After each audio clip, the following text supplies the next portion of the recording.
Hey, this is Sreehari from Mr. Phone, and today I have a phone with me that's not just the most beautiful phone created by the brand, but is also unarguably one of the most premium phones available under the 20,000 price tag. This is the Realme X, and in this video we're gonna give you a full review of this phone to see if it's worth the price. So without any further ado, let's jump right in. But before that, if you haven't subscribed to our channel, please do that because we keep on putting new videos every day.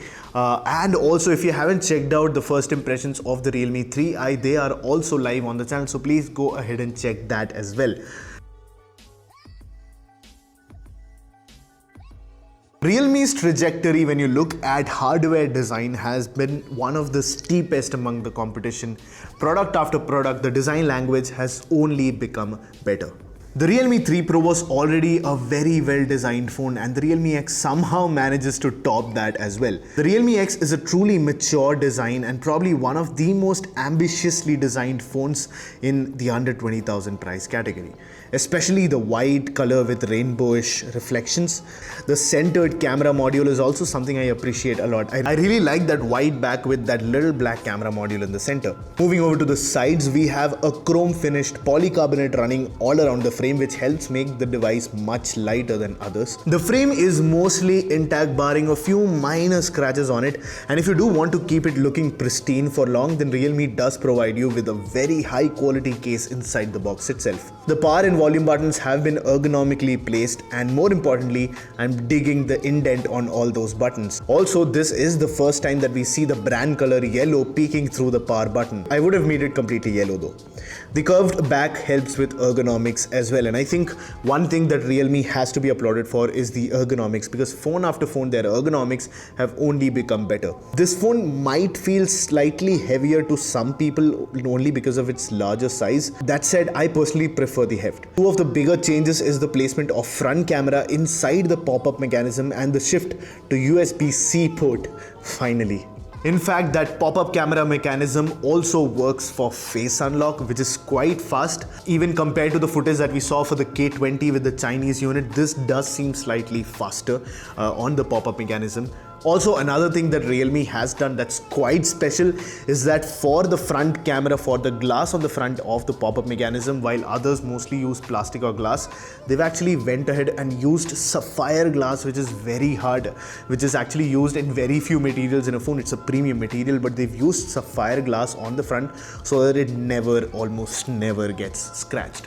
And of course, as a safety measure, this also goes inside if you drop it. The Realme X uses a single speaker grill at the bottom, which is quite loud, but also not very good audio-wise. The sound lacks bass, which makes it sound tinny. It does come with Dolby Atmos, which means you have a good software for the audio, and you can play with a good versatile equalizer as well if you want. Another thing with the Realme X, which is something that I've not seen before from Realme, is the exclusion of the micro SD card slot. So yes, so the Realme X does not come with expandable storage. You only get a dual SIM slot inside this phone. Now this is something we've generally only seen in flagship phones because of the faster storage that they use. They do not want other slower storage to be used inside the phone. This one also uses UFS 2.1. So did the Realme 2 Pro, but that one had an expandable storage. And I completely understand that phones like OnePlus 7 or 7 Pro do not have an SD card slot in their premium phone. They're considered premium phones. So probably that was the thought process behind it. But when you're selling a phone in India under 20,000, then I think the SD card is an important factor to have in. But as we know from the Chinese units, the Redmi K series also does not seem to have a micro SD card slot. So make whatever you want of it.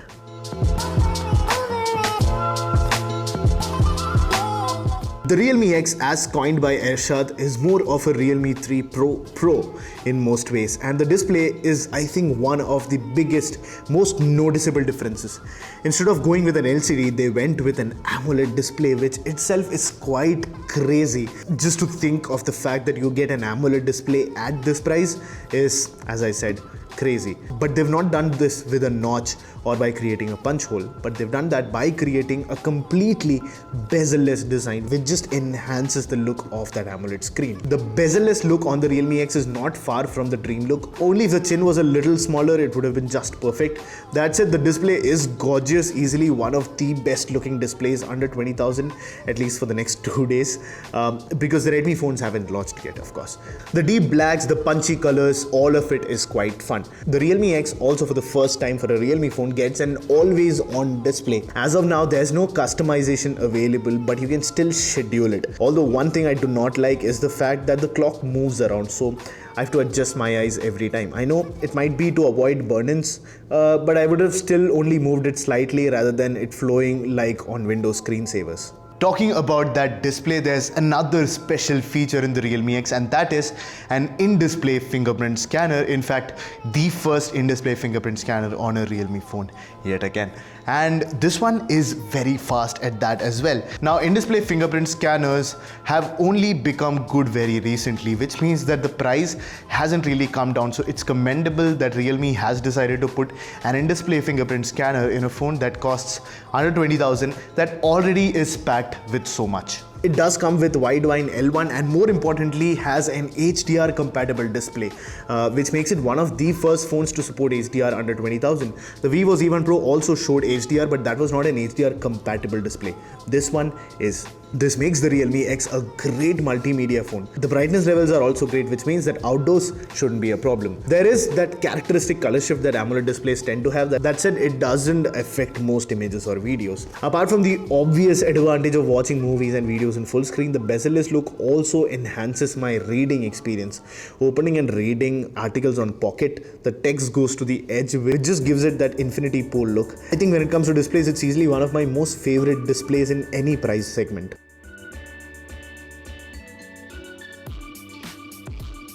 Coming to software, the Realme X has ColorOS 6 built on top of Android 9 Pie.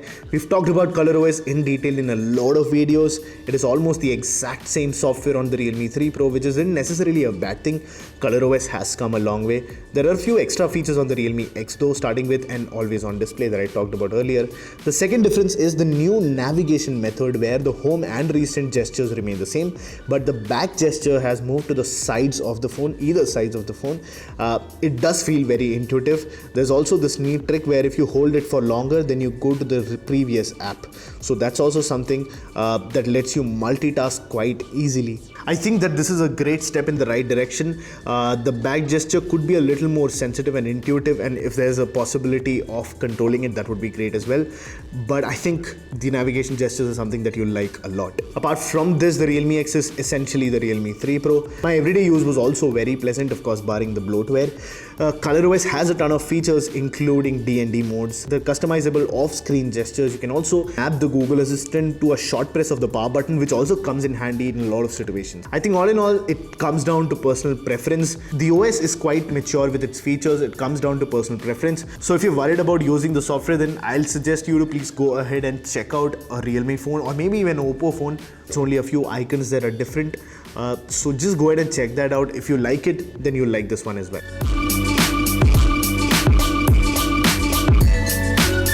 Coming to performance, this is one of the major areas where the Realme X doesn't get an upgrade because you get the same Snapdragon 710 that you got with the 3 Pro. The benchmark scores are very similar as well. You get a 156K on Antutu, and other scores also tell a similar story. It's only the GPU performance where the 710 shows higher benchmark scores. Talking about gaming performance, the Realme X has been phenomenal, and while the performance has stayed similar to the 3 Pro, the big display makes a lot of difference, be it playing PUBG or PES, two games I play a lot now. The phone also didn't get too hot, so that's a good thing as well. Now, how does it stack up against the competition?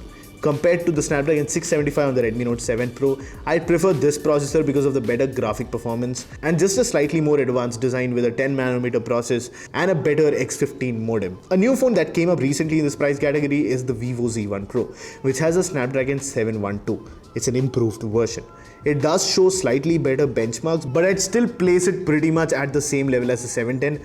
If you're comparing between the Z1 Pro and the Realme X, then I wouldn't place the processor as the most important thing because the performance should be the same. The only phone that could truly beat the Realme X in performance under 20,000 is the Redmi K20 if it comes at a similar price range with the rumored Snapdragon 730. Now, just to give you perspective, the Snapdragon 710 with the Realme X scores around 150 to 160 on Antutu. A Snapdragon 730 scores anywhere around 220k to 230k, and that's a big jump in performance. That would certainly make the K20 much better in gaming performance. Everyday performance though shouldn't be much of a difference. Another thing that the Realme X improves on compared to the Realme 3 Pro is UFS 2.1 storage.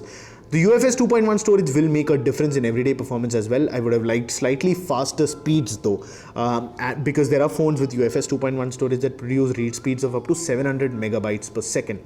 That said, it's still a very useful upgrade over the Realme 3 Pro's eMMC 5.1 storage. Call quality on the Realme X is pretty standard. There is good enough noise cancellation in calls, and I've not had a problem with volume as well. The 4G performance is actually quite good as well, and Realme makes sure that you have an optimized network. The phone will, even with the software, make sure that you can auto receive 4G signals once you step out of maybe an elevator or a train or an area where you did not get signals. Now, I think concluding the performance section, while the Realme X with the Snapdragon 710 might not be the most powerful processor compared to maybe a Poco F1 that has a Snapdragon 845, again under 20,000, and maybe if the Redmi K20 comes up with a 730, but I think the 710 is a very powerful chipset, and with this phone, I don't think the processor should matter a lot because this is a premium experience. This phone has truly followed the path of experience versus specs on paper, and I think the Realme X hence makes for a very good smartphone experience.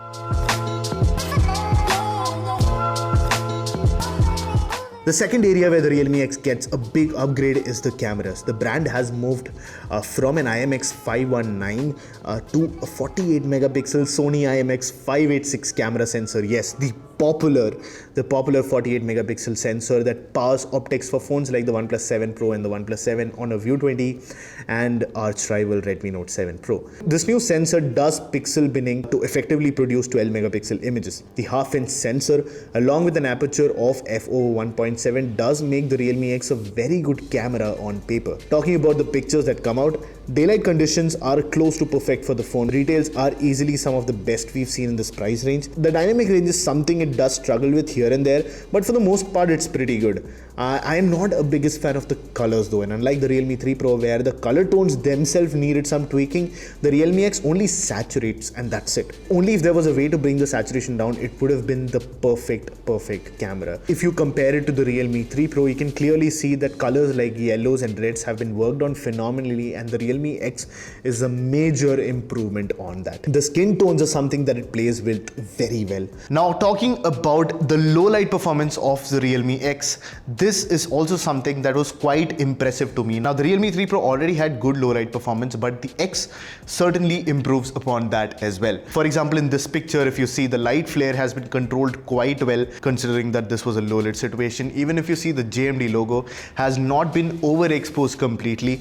It's a great picture, and then you have the option to go and turn on night mode, and turning that night mode on, you see clear improvements in the picture. The light flare has been now controlled even more. The JMD logos light has been brought a little down, the highlights have been brought a little down, and the shadows have been picked up as well. Other pictures also show that the Realme X is really good in low light as well. Apart from that, if we come to selfie performance, this is something that's quite difficult to beat on the Realme X.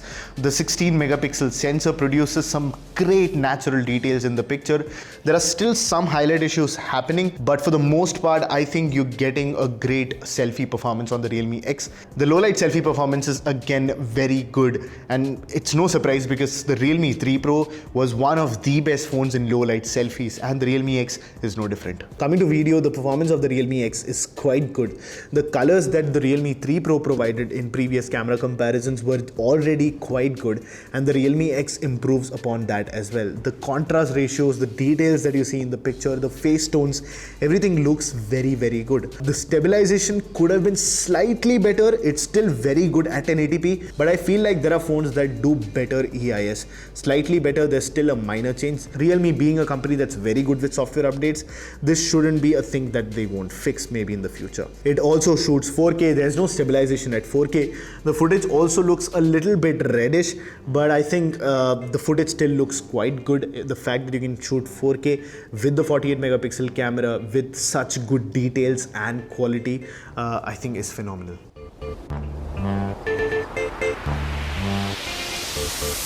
After all the things that are an upgrade on the Realme X, the battery is the only place where it gets a downgrade compared to the Realme 3 Pro. The 4045 mAh battery on the 3 Pro has been dropped to a 3765 mAh on the Realme X. The size is still a sufficient number considering you get similar sizes with the OnePlus phones as well. The battery life is clearly not mind-blowing. I was still able to get through a full day of casual use. And also if you're a heavy user, you'll be able to go a full day without this phone dying on you.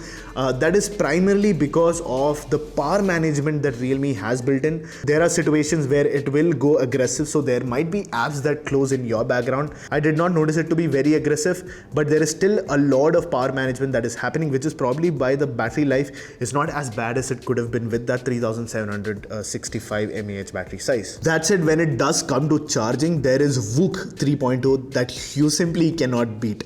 The 20-watt charger now comes with the much awaited USB Type-C port, which makes it the exact same charger that the OnePlus 7 comes with, and this is a phone that's under 20,000. The battery charging speed with that 20-watt charger is also quite phenomenal, and when it comes to battery performance, although the battery might be slightly smaller in size, I think with the AMOLED display, if you place black wallpapers on it and with the power management that Realme has built in, I think you should get a very good battery performance out of this. The Realme X is a phone that feels truly premium, and that is no small feat. The use of glass with the premium white color, the ergonomic design of it, the Full HD Plus fully bezel-less AMOLED display at the front, 20-watt VOOC charger, and the Sony IMX586 48 megapixel sensor and freaking sapphire glass on the pop-up camera. If you see these things on a spec sheet without a name of the phone, then I think you'd easily mistake it for a flagship. I think that the Realme X is the most premium looking phone under 20,000. Of course, the K20 is yet to launch, and if you're watching this video after a few days of it being live, then the K20 is already out in the market. That is a premium phone as well. But that said, this one is quite close, and I'd still choose this as the better looking one over the K20. And talking about watching this video after a few days of it being live, then we've already put up reviews of the Redmi K20 Pro and Redmi K20, and maybe even put up comparisons with the Realme X. So please don't forget to go ahead and check out our channel if you want to see all these videos. Now, talking about if this is a good deal, I think the Realme X is easily one of the most value for money phones in its price range. That said, we can't not talk about the Redmi K20. Now, according to rumors, the Redmi K20 and the Realme X actually stand neck to neck in almost every department. If you look at the display, that one also has a Full HD Plus AMOLED display that supports HDR as well. You get wide-wide L1, things like that. You get a pop-up camera. You get 48 megapixels on the back camera of both these phones. And you get in-display fingerprint scanners. So you get things that are mostly the same in these phones. The differences, the big advantages that the Redmi K20 has are in two areas. The first is the processor. If it comes with the Snapdragon 730, then it has a clear advantage over the Realme X, and that is in performance. For others, for general consumers, that shouldn't be a big problem. But for gamers and power users, the Redmi K20 might look slightly more attractive. The other big advantage is in the cameras and the versatility of it. This one has a 48 megapixel Sony IMX586. That one also has a 48 megapixel sensor, but the Redmi K20 also comes with a wide angle and a telephoto lens that this one lacks. The secondary camera here is a depth sensor, and for people who want that kind of versatility with the camera, the Redmi K20 looks like a better option. Of course, we'll know more about it when the phone comes out in India with the retail unit, but we are hoping that most things that were there in the China unit will stay in the India unit as well. Now, where the Realme X has an upper hand is, first of all, I think the looks. While the K20 looks good and everything, it looks slightly flashier. I think I prefer this. This looks more like a premium phone, something that you would want to carry everywhere with you. The Redmi K20 to me looks like more of a gaming device. So when it comes to looks, I feel like the Realme X has an upper hand. Then we come to the 20 watt VOOC 3.0 charging, and also this being a smaller 3000 mAh battery, you'll get very fast charging times on this as well. And then finally, as Madhav likes to put it, it's an ad-free UI that ColorOS provides you. Now finally coming to the price, we still do not have the official price of the Realme X, so I'm going to be assuming the price of the phone and giving you my opinion accordingly. If the Realme X is priced under 16,000, so if it is 14,999 or 15,999, which is crazy, it's a crazy price for the package that you get with the Realme X. But if it is going to be priced under 16,000 or even at 16,000, then this is going to be one of the best value for money deals that you could find, and it will instantly kill the Realme 3 Pro as well as the Redmi Note 7 Pro. That's it. If the pricing is going to be around what the Redmi K20 is going to be priced, which is around 17 to 19k or 20k, then this is going to face tough competition from the Redmi K20. Personally, I think that the Realme X is a very well packaged design and a premium one at that. And under the 20,000 price range, if you want a phone that looks premium, that feels premium when you use it, and has a powerful package inside, then the Realme X is a very good option for you. With that, we come to an end of this video. Thank you so much for watching this. Let me know what you thought of this review in the comment section below. If you want us to do comparisons of the Realme X, which I'm sure you want us to, let me know what phones you want it compared to. But till that, thank you so much for watching. This is Sreehari from Mr. Phone, and I'll catch you in the next one.